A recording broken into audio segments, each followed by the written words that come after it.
स्वागत है दोस्तों आप सभी का आपके अपने YouTube चैनल एग्ज़ाम पैरा पर। मैं फार्मासिस्ट रॉबिन सिंह एक बार फिर से हाजिर हूं आप सभी के लिए एक नया सेट पेपर लेकर के।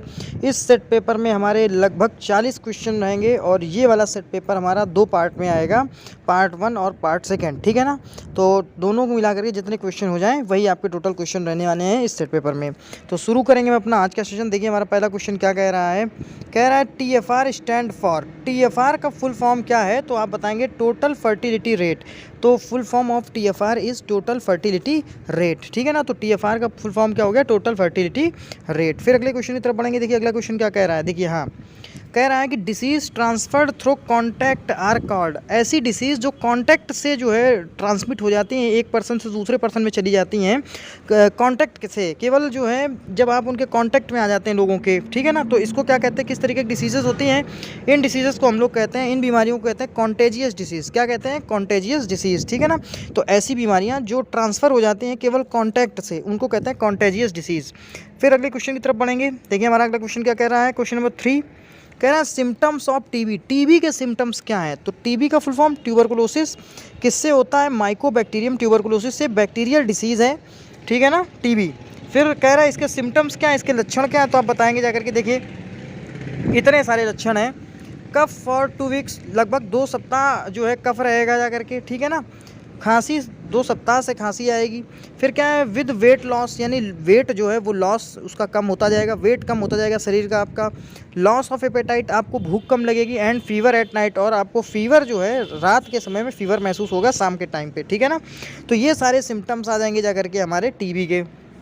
फिर अगले क्वेश्चन की तरफ बढ़ेंगे।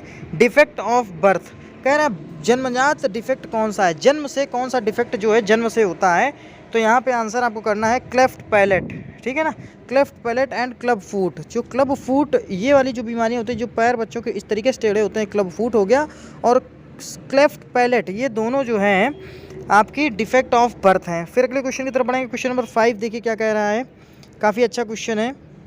कह रहा है कि the counselling on HIV/AIDS is given at, ये देखिए ब्लैंक है, इन द गवर्नमेंट हॉस्पिटल। किस तरीके के गवर्नमेंट हॉस्पिटल में जो काउंसलिंग होती है HIV की और एड्स की जो काउंसलिंग होती है, जो जानकारी दी जाती है, वो कहाँ दी जाती है, या उन जो जिन स्थानों पे दी जाती है सरकारी अस्पतालों में, उन स्थान को क्या कहते हैं हम लोग, तो आप लोग कहेंगे जाकर के उन स्थानों को कहते हैं integrated counselling and testing centre.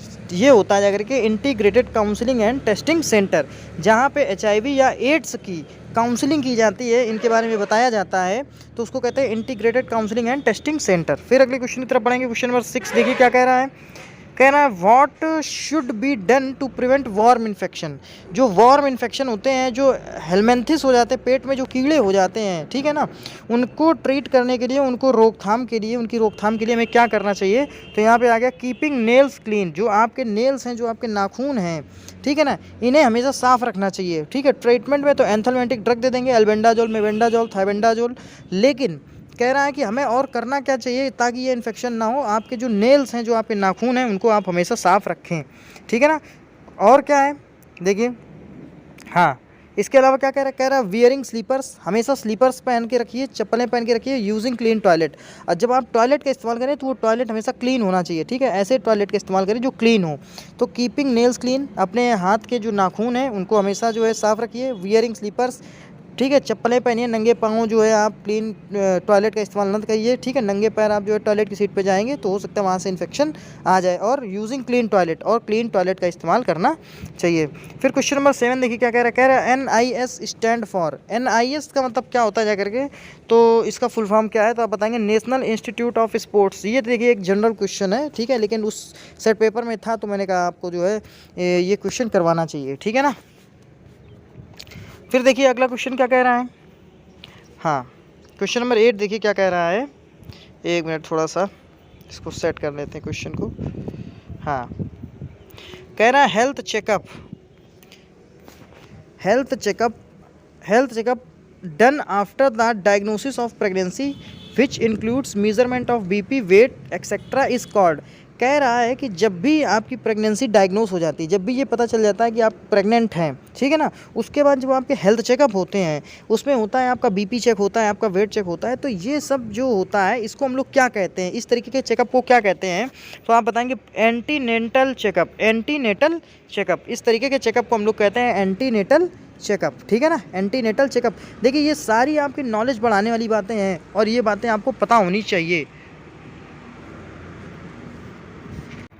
देखिए हमारा अगला क्वेश्चन क्या कह रहा है? कह रहा है related to mosquito control. Mosquito के कंट्रोल से रिलेटेड क्या है, यानी मच्छरों के नियंत्रण से रिलेटेड इनमें से क्या है? तो आप बताएंगे जाकर के fogging. Fogging is related to mosquito control, ठीक है ना। फॉगिंग क्या है? मच्छरों के कंट्रोल से रिलेटेड वर्ड है।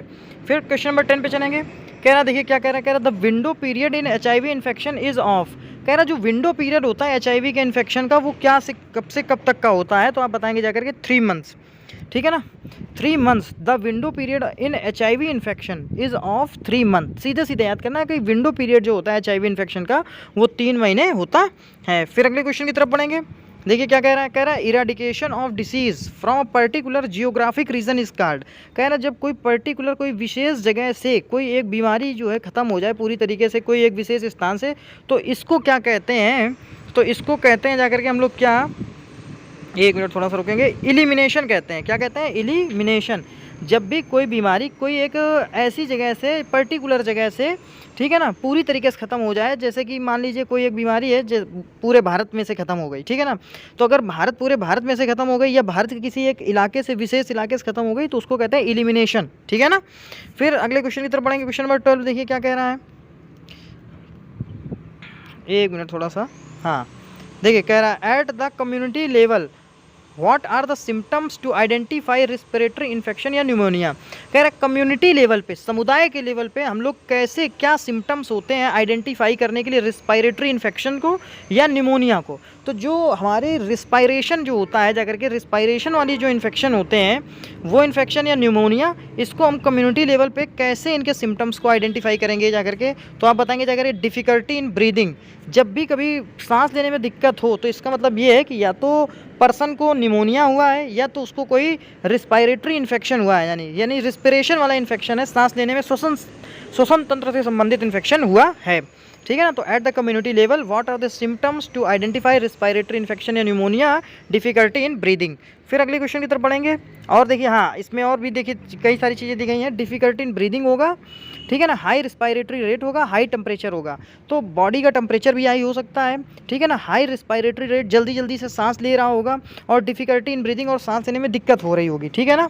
तो ये सारे सिम्टम्स जो होते हैं रिस्पायरेटरी इन्फेक्शन के होते हैं या निमोनिया के होते हैं। फिर अगले क्वेश्चन की तरफ बढ़ेंगे। क्वेश्चन नंबर 13 देखिए क्या कह रहा है। कह रहा है मैटरनल डेथ इज़, जो मातृ दर होती है या जो माताओं की मृत्यु होती है, मैटरनल डेथ किसको कहते हैं जाकर के। तो यहाँ पूरी डिफिनीशन आपको बतानी मैटरनल डेथ की। तो यहाँ पे देखिए क्या है, पूरी डिफिनीशन है। क्या कह रहा है डिफिनीशन में? कह रहा है डेथ ऑफ फीमेल।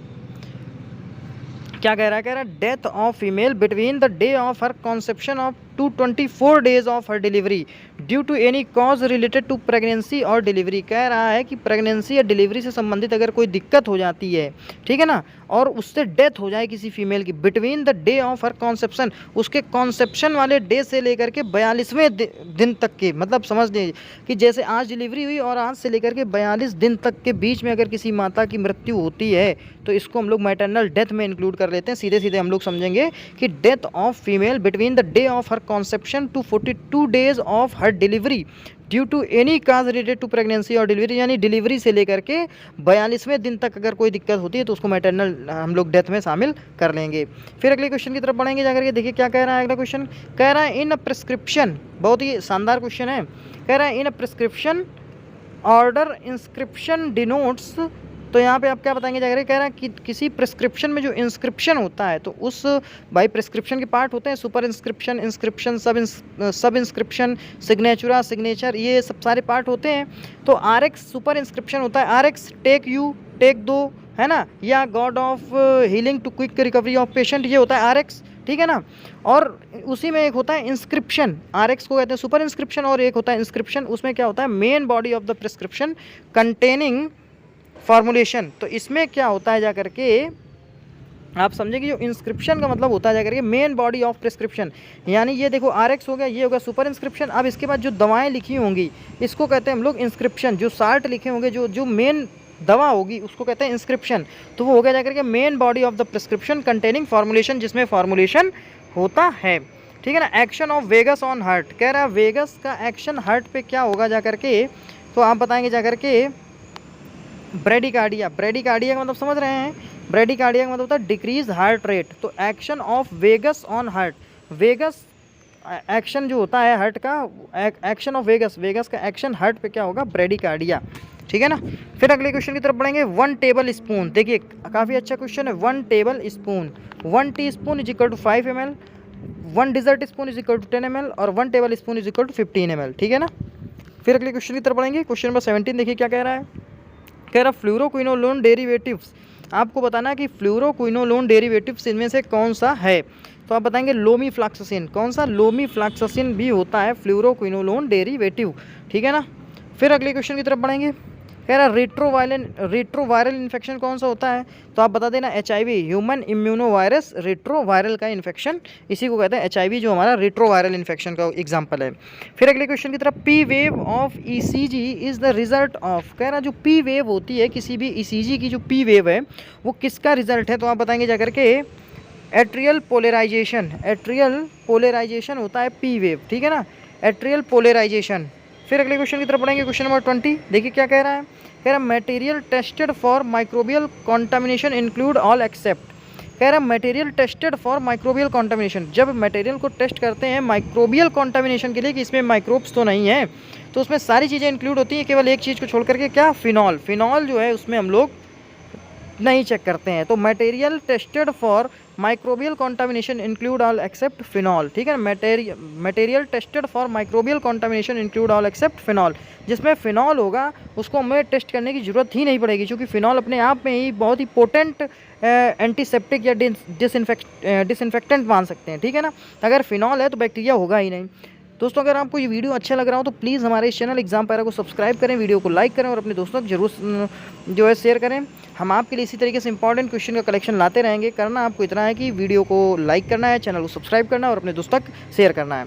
और अगर दोस्तों आपको इस वीडियो की टेलीग्राम में जो है वो चाहिए रहेगी PDF, सॉरी, अगर इस वीडियो की PDF चाहिए होगी तो आप टेलीग्राम चैनल पे चले जाना, वहाँ से आपको जो है इस वीडियो का जो है पूरा PDF मिल जाएगा और टेलीग्राम का लिंक जो है डिस्क्रिप्शन बॉक्स में दिया गया है, ठीक है ना। फिर अगले क्वेश्चन की तरफ पढ़ेंगे। 21 नंबर ऑफ क्वेश्चन देखिए क्या कह रहा है। कह रहा है zidovudine is used in chemotherapy of, zidovudine किसकी कीमोथेरेपी में इस्तेमाल होता है। Zidovudine is used in chemotherapy of, तो किस तरीके की कीमोथेरेपी में जीडोवुडिन का इस्तेमाल होता है, आप बताएंगे एक्यूट इम्यूनोडिफिशियेंसी सिंड्रोम, एड्स की, जब एड्स से रिलेटेड जो कीमोथेरेपी होती है उसमें हम लोग जीडोवुडिन, स्टावुडिन का इस्तेमाल करते हैं, एंटीवायरल मेडिसिन है। फिर अगले क्वेश्चन की तरफ पढ़ेंगे। 22 नंबर ऑफ क्वेश्चन देखिए क्या कह रहा है। कह रहा है the metabolic fate of pyruvate in the anaerobic condition in formation of, कह रहा है मेटाबॉलिक फेट ऑफ पायरुवेट, यहाँ पे रेट होना चाहिए, ठीक है ना। The metabolic rate of pyruvate in the anaerobic condition is formation of, देखो होता क्या है कि जब मेटाबोलाइज्ड होता है हमारा पायरुवेट, ठीक है ना, इन एरोबिक कंडीशन में, यानी जब हवा ना हो, एब्सेंस ऑफ एयर, हवा की अनुपस्थिति में जब पायरुवेट हमारा मेटाबोलाइज्ड होता है तो वो क्या बनाता है, तो आप बताएंगे जाकर के लैक्टेट बनाता है जाकर के, ठीक है ना, lactate. The metabolic fate of pyruvate in the anaerobic condition in formation of lactate, अगर पायरुवेट जो है इनएरोबिक कंडीशन में मेटाबोलाइज्ड होता है तो वो लैक्टेट बनाएगा जाकर के। फिर अगले क्वेश्चन की तरफ पढ़ेंगे। 23 नंबर ऑफ क्वेश्चन कह रहा है ओरल वैक्सीन, ओरल वैक्सीन का आपको बताना है सेबिन वैक्सीन होता है जाकर के, सेबिन वैक्सीन पोलियो के लिए होता है जाकर के, जॉन सॉल्क ने बनाई थी जाकर के, जो वैक्सीन थी हमारी किसकी, पोलियो की, ठीक है ना। तो पोलियो की वैक्सीन बनाई थी जॉन साल्क ने और उसका जो ड्रॉप बनाया था वो बनाता है सेबिन ने, ठीक है ना। तो सेबिन वैक्सीन जो है हमारा ओरल वैक्सीन हो जाता है जाकर के, ठीक है ना, और ये है पोलियो के लिए। फिर कह रहा है 24 नंबर ऑफ क्वेश्चन कह रहा है why sodium thiosulphate is added to eye drops, कह रहा है आई ड्रॉप्स जो होते हैं उनमें हम लोग सोडियम थायोसल्फेट क्यों ऐड करते हैं, आई ड्रॉप में सोडियम थायोसल्फेट हम लोग क्यों ऐड करते हैं, तो आप बताएंगे एज अ रिड्यूसिंग एजेंट, ये रिड्यूसिंग एजेंट की तरह जो है इस्तेमाल होता है सोडियम थायोसल्फेट, ठीक है ना। तो sodium thiosulphate is added to eye drops as a reducing agent. फिर 25 नंबर ऑफ क्वेश्चन पे पढ़ेंगे, देखिए क्या कह रहा है लॉन्ग टर्म यूज ऑफ सिमिटिडीन में कॉज, लंबे समय तक अगर आप सिमिटिडीन H2 ब्लॉकर होती है मेडिसिन, रेनिटिडीन सिमिटिडीन ये H2 ब्लॉकर मेडिसिन है, तो ये क्या करेंगी या करके क्या कॉज कर देंगी, तो आप बताएंगे गायनेकोमेस्टिया। देखिए मैंने बताया था कि गायनेकोमेस्टिया जो है बहुत इंपॉर्टेंट क्वेश्चन है, लॉन्ग टर्म यूज ऑफ सिमिटिडीन में कॉज गायनेकोमेस्टिया, ये गायनेकोमेस्टिया कर देता है सिमिटिडीन। फिर अगले क्वेश्चन की तरफ पढ़ेंगे, कह रहा है 26 नंबर ऑफ क्वेश्चन क्या कह रहा है, broad spectrum anti helminthic medicine, ठीक है ना। ब्रॉड स्पेक्ट्रम जो होती है वो कौन सी है, तो आप बताएंगे अल्बेंडाजोल जो होती है एंटी हेलमेंथिक होती है जाकर के ब्रॉड स्पेक्ट्रम, ठीक। फिर 27 नंबर ऑफ क्वेश्चन पे चलेंगे, देखिए क्या कह रहा है drug useful in peptic ulcer are all except, जब भी पेप्टिक अल्सर होता है तो हम लोग सारी दवाओं का इस्तेमाल करते हैं, केवल एक दवा को छोड़ करके, कौन सी दवा है, तो आप बताएंगे मैग्नीशियम सल्फेट। मैग्नीशियम सल्फेट जो है हमारा नहीं इस्तेमाल करेंगे जाकर के पेप्टिक अल्सर में, drug useful in peptic ulcer are all except magnesium sulphate, तो मैग्नीशियम सल्फेट जो है हमारा पेप्टिक अल्सर में हम लोग यूज़ नहीं करेंगे जाकर के, क्योंकि ये एंटासिड की तरह काम नहीं करेगा जाकर के, ठीक है ना। फिर अगले क्वेश्चन की तरफ पढ़ेंगे, कह रहा है cancer of epithelial tissue is called, epithelial tissue का जो कैंसर होता है उसको हम लोग क्या कहते हैं, तो आप बताएंगे जाकर कार्सिनोमा, कार्सिनोमा कहा जाता है, कार्सिनोमा मतलब इपिथेलियल टिश्यू का कैंसर, ठीक है ना। फिर अगले क्वेश्चन की तरफ पढ़ेंगे 29 नंबर ऑफ क्वेश्चन, देखिए क्या कह रहा है drug classified under narcotic drug and psychotropic agent all except, कह रहा है ऐसी ड्रग्स जो कि NDPS में नहीं आती है, narcotic drug and psychotropic substance act में नहीं आती है, तो वो आ जाएगी जाकर के इफेड्रीन, कौन सी, इफेड्रीन हमारी खांसी की मेडिसिन है, ठीक है ना, या साथ ही साथ ये हार्ट बीट को भी बढ़ाती है जाकर के इफेड्रीन। तो कह रहे हैं drug classified under narcotic drug and psychotropic agent, narcotic drug and psychotropic agent में इफेड्रीन हमारी नहीं आती है। फिर अगले क्वेश्चन की तरफ बढ़ेंगे, 30 नंबर ऑफ क्वेश्चन क्या कह रहा है semi synthetic drug, semi synthetic category की ड्रग का एग्जांपल आपको बताना है, तो आएगा ampicillin, very important question, ampicillin जो है हमारा सेमी सिंथेटिक ड्रग का है।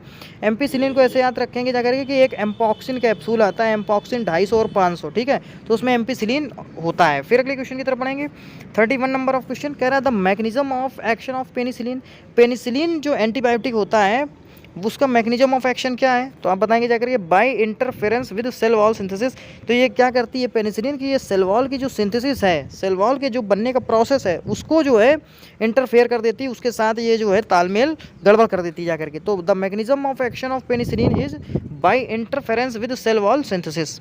फिर अगले क्वेश्चन की तरफ, analgesic from opium poppy, opium poppy से जो हमें एनाल्जेसिक कंटेंट मिलता है, एनाल्जेसिक जो केमिकल मिलता है वो क्या होता है, तो आप बताएंगे मॉर्फिन, मॉर्फिन सेडेटिव भी होता है, हिप्नोटिक भी होता है, एनाल्जेसिक भी होता है, और ये मिलता कहाँ से है, ओपियम से मिलता है जाकर के, ओपियम पॉपी से। फिर 33 नंबर ऑफ क्वेश्चन की तरफ बढ़ेंगे, देखिए क्या कह रहा है why thickening agent are use in eye drops, eye drops में हम लोग थिकनिंग एजेंट का इस्तेमाल क्यों करते हैं, तो आप बताएंगे जाकर के प्रोलॉन्ग कॉन्टैक्ट विद आई, ताकि आई के साथ, आंखों के साथ इसका जो कांटेक्ट है वो लंबे समय तक बना रहे, इसीलिए हम लोग थिकनिंग एजेंट मिला देते हैं जाकर के, ठीक है ना। तो thickening agent are used in eye drops to prolong contact with eye, ठीक है ना। फिर 34 नंबर ऑफ क्वेश्चन पे चलेंगे, कह रहा है drugs obtained from animal sources, animal sources से हमें कौन सी ड्रग मिलती है, तो आप बताएंगे जाकर के कि हिपैरिन, हिपैरिन जो है हमें एनिमल से मिलती है जाकर के, भेड़ से मिलती है, सीप से मिलती है, ठीक है ना। तो drugs obtained from animal sources is heparin, heparin जो है एंटीकोगुलेंट्स कैटेगरी की मेडिसिन है और ये हमें एनिमल से मिलती है। 35 नंबर ऑफ क्वेश्चन देखिए क्या कह रहा है neuro transmitter which is sympathetic, neuro transmitter जो कि सिंपैथेटिक हो कौन सा है, तो आप बताएंगे नॉर एड्रीनलिन, कौन सा, noradrenaline is a neurotransmitter act as a sympathetic, sympathetic का मतलब समझ रहे हैं, ये एक्साइटेटरी कंडीशन कर देता है बॉडी में, ठीक है ना। फिर अगले क्वेश्चन की तरफ बढ़ेंगे, 36 नंबर ऑफ क्वेश्चन क्या कह रहा है ड्रग यूजफुल इन पेटिमल इपिलेप्सी, ठीक है ना। तो बताएंगे आप कि ड्रग जो कि पेटिमल इपिलेप्सी में यूजफुल होती है कौन सी है, तो आप बताएंगे जाकर के इथोसक्सीमाइड, कौन सी, इथोसक्सीमाइड ड्रग जो है वो पेटिमल इपिलेप्सी में यूजफुल होती है। फिर 37 नंबर ऑफ क्वेश्चन देखिए क्या कह रहा है the dose for children can be calculated on the basis of body weight, कह रहा है जब भी हम लोग किसी भी बच्चे का जो वेट हो, बॉडी वेट के हिसाब से जब डोज कैलकुलेट करते हैं तो किस नियम का पालन करते हैं, कौन से रूल के हिसाब से, तो आप बताएंगे क्लार्क फार्मूला, यंग, डिलिंग और क्लार्क, 3 तरीके के फार्मूले आपने पढ़े होंगे। तो द डोज फॉर चिल्ड्रन, किसी बच्चे के लिए जो डोज का निर्धारण होता है जा करके अगर हम कैलकुलेट करते हैं उसके बॉडी वेट के हिसाब से, तो किसके रूल के हिसाब से करते हैं? क्लार्क के फार्मूला के हिसाब से करते हैं, ठीक है ना। तो यंग, डिलिंग, फ्रीड और क्लार्क, ये सब 4 तरीके के फार्मूला आपने पढ़े होंगे। फिर 38 नंबर ऑफ क्वेश्चन देखिए क्या कह रहा है, देखिए क्या कह रहा है, 1 मिनट थोड़ा सा। हाँ, कह रहा था small notes in cotton fibre caused by uneven growth और formed during processing is called. कह रहा था स्मॉल नोट्स जो होते हैं कॉटन फाइबर के, ये काज कर देते हैं बाइनोवेन ग्रोथ और अथवा फॉर्म्ड हो जाते हैं जाकर के ड्यूरिंग प्रोसेसिंग इज कॉल्ड। तो प्रोसेसिंग के टाइम पे जो है बन जाते हैं जाकर के, तो इनको क्या कहते हैं? तो इनको कहते हैं नेप्स। क्या कहते हैं? नेप्स। फिर अगले क्वेश्चन की तरफ पढ़ेंगे। 39 नंबर ऑफ क्वेश्चन देखिए क्या कह रहा है, कह रहा है under aerobic condition pyruvic acid is metabolised to carbon dioxide and H2O और जल में। कह रहा है जब एरोबिक कंडीशन में जो पायरुविक एसिड होता है वो मेटाबोलाइज हो जाता है जाकर के कार्बन डाइऑक्साइड और वाटर में थ्रो, तो आप बताएंगे सिट्रिक एसिड साइकिल। कौन सी साइकिल होती है? ये होती है सिट्रिक एसिड साइकिल, ठीक है ना। सिट्रिक एसिड साइकिल के वजह से जो पायरुविक एसिड होता है वो एरोबिक कंडीशन में कन्वर्ट हो जाता है कार्बन डाइऑक्साइड और जल में। फिर 40 नंबर ऑफ क्वेश्चन देखिए क्या कह रहा है, कह रहा है which property of chlorpromazine is responsible for its antipsychotic effect. कह रहा है कौन सी प्रॉपर्टी होती है क्लोरप्रोमाजीन की जो इरिस्पॉन्सिबल होती है जाकर के उसके एंटीसाइकोटिक इफेक्ट के लिए? तो आप बताएंगे जाकर के एंटी डोपामाइनर्जिक एक्टिविटी, ठीक है, चूँकि इसकी जो है एंटी डोपामाइनर्जिक एक्टिविटी होती है जाकर के क्लोरप्रोमाजीन की। तो दोस्तों ये थे हमारे आज के 40 क्वेश्चन। अगर आपको ये क्वेश्चन अच्छे लगे हों तो प्लीज़ हमारे चैनल एग्जाम पैरा को सब्सक्राइब करें, वीडियो को लाइक करें और अपने दोस्तों को जरूर शेयर करें। और दोस्तों आपको अगर इस वीडियो का PDF चाहिए है तो डिस्क्रिप्शन बॉक्स में जाकर के टेलीग्राम चैनल का लिंक है, वहाँ से आप लोग डाउनलोड कर सकते हैं A to Z सारे PDF, ठीक है ना। तो करना आपको इतना है कि अभी फ़िलहाल चैनल को आप लोग सब्सक्राइब कर लीजिए, अपने दोस्तों तक जरूर शेयर कर दीजिए और वीडियो को लाइक कर दीजिए। Thanks for watching the video, thank you so much.